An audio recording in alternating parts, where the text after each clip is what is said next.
So it is Friday the 24th of October 2025. It's about 10:15 and we are just waiting for MCM Comiccon London to open. And then I'll do a little montage of all the cool bits coming up.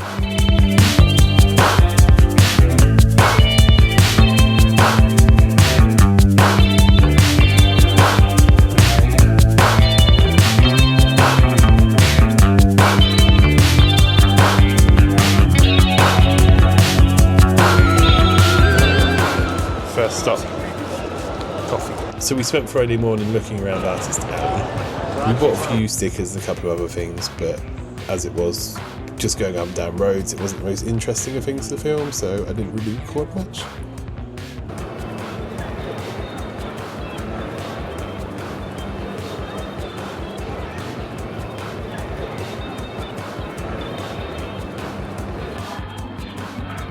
After a quick break out on the front steps, we went back in to look around some of the North here.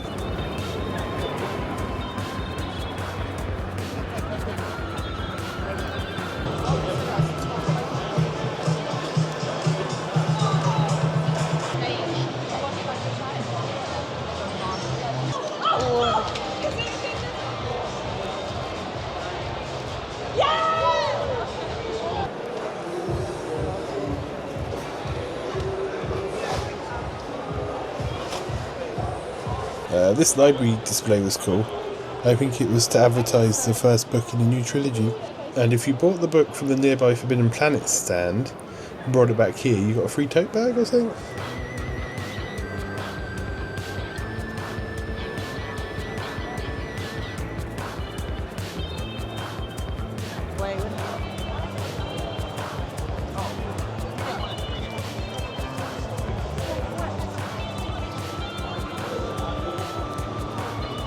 We ended the day in the convention at this Dungeons and Dragons area. This was really cool. You got given a blank character sheet, and at various different areas in the booth you had different people dressed as characters from D&D helping you make a character. Each gave you an aspect such as race or class, and then at the end you could queue up and get an artist to draw your character for free. So this was mine. His name was Carrot and he was a farmer and dwarf.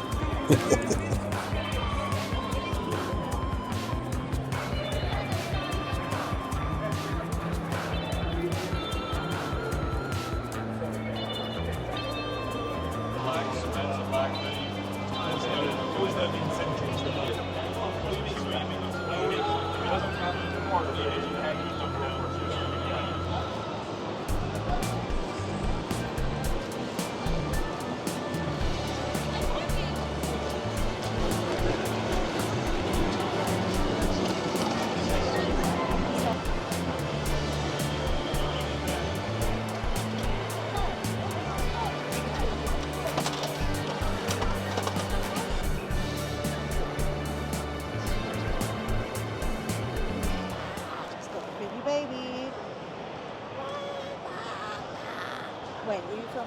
Yeah, for some reason. His head's on.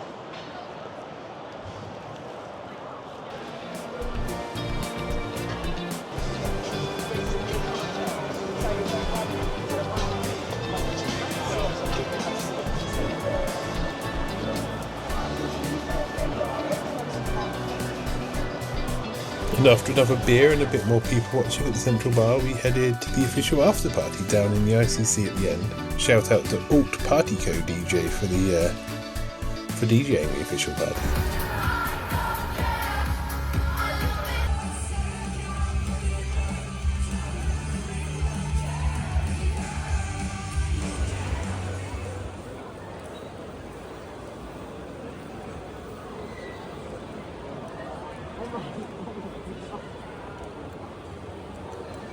Saturday morning we went in to explore a new area, home to Cosplay Central and the author signings, among other things.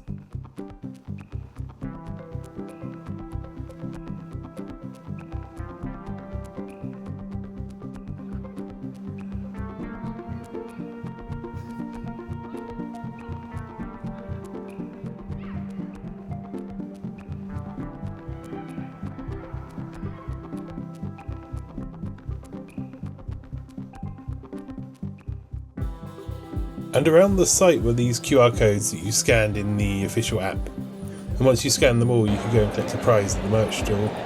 This year we got a tote bag, but previously we've got an MCM branded notepad and a miniature themed acrylic standee thing. It's a very cool thing to do. It makes sure you see parts of the show that you might miss otherwise.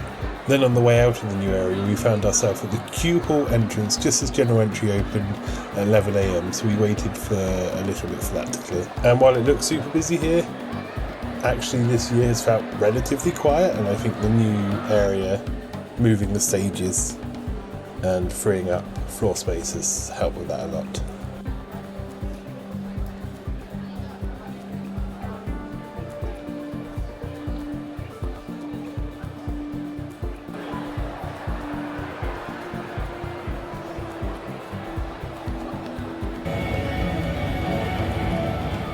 Then we found this Ichi Bakuji, I apologise if that's being butchered, event store from Bandai Namco. This is really cool, I've not seen this before. You essentially pick a franchise, pay £12 for a ticket, and then you win a prize based on the letter you reveal. So I picked Godzilla, bought 2 tickets and won an envelope of postcards and a poster. And there was grand prize was like a giant Godzilla statue, and there was various other things you could win, and that was very cool. And it was a cool way to get some merch when you don't want to make a decision over what you want. We then headed down the road to nearby food trucks and got some food. We then headed back in for the fringe stage to catch some of the band called the Ogretones. These guys have been at Comic-Con before. They're very entertaining. They just perform songs that are in the Shrek films. They're really good. They're really entertaining. So if they're there in future, if you're there in future, I'd highly recommend making time to go and see them.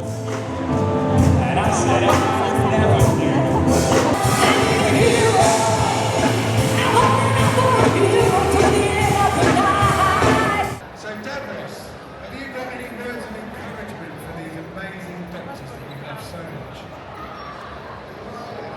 Any words of encouragement? No! We've never ever said good luck to you. So, okay, so without further ado, who's our first pick?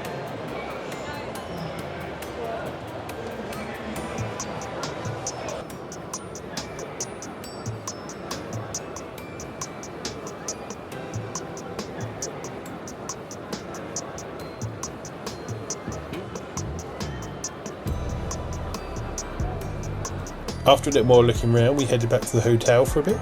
We were staying in the Ibis at the front of the XL. It's one of the cheaper options, but the price goes up quickly because of its convenient location. It sells fast. It's a nice hotel, it's a little small, but doesn't cost too much if you book early. And the ability to leave the convention hall and be back in your room in like 3 minutes makes it a really good choice. I've done a video previously called Important Tips for Having the Best Time at MCM London 2025. I talk a lot more about hotel options than that, or just ask in the comments and I'll let you know what I know.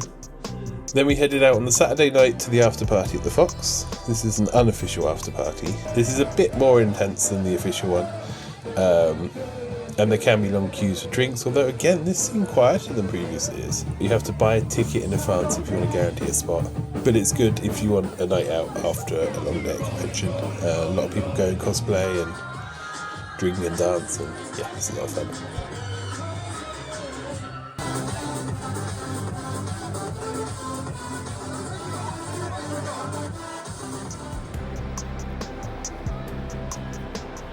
There were a fair few things we didn't do this year. By the Sunday we were quite tired and we had a bit more of a chilled day. And we ended up missing out on, we didn't do any panels. We didn't get any signings or celebrity photographs. And there was like a wrestling arena we didn't really watch much of. So there's plenty to do then, way more than what I've shown in this video. At the end of the day, at a stand called Everstromn Hobbies, I believe, and they 3D print miniatures, and then you can, if you sign up in advance, you can claim a spot to paint them. So we went on Friday, signed up for Sunday, and then we got a little miniature. I painted this little bad dude. And yeah, I had a really good time this year, this October. I'm pretty sure this was the biggest one yet in terms of floor space, and it was really good. They really think the staff at MCM listen to feedback, because every year there's improvements that I don't think you know about unless you listen to what people had to say about the event.